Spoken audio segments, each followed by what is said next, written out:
17 September মোদিজির জন্মদিনে পালন হবে অন্নপূর্ণা দিবস। জেলায় জেলায় মহিলারা জড়ো হবেন। আমি কলকাতায় জনসভা করব, 1 লক্ষ মহিলাদের সঙ্গে নিয়ে অন্নপূর্ণা দিবস পালন করব। ভবানীপুরে অন্নপূর্ণা প্রকল্পের ধন্যবাদ জ্ঞাপন অনুষ্ঠানে ঘোষণা করলেন রাজ্যের মুখ্যমন্ত্রী। আর কি বলেছেন দেখুন। আজকে 14,500 আমি বলতে বলতেই হয়তো ঢুকে গেছে, মোট 17,000 মা অন্নপূর্ণা আপনাদের অ্যাকাউন্টে 3,000 করে টাকা ঢুকলো ভবানীপুর বিধানসভায়।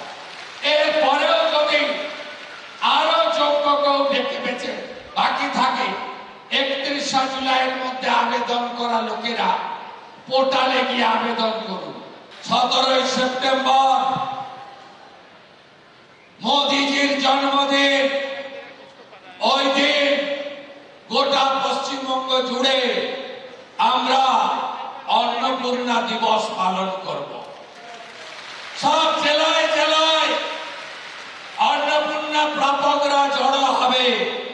আর আমি কলকাতাতে 1 লক্ষ অন্নপূর্ণাকে নিয়ে সেদিন সভা করব এবং মোদিজির জন্মদিন পালন করব 17 সেপ্টেম্বর।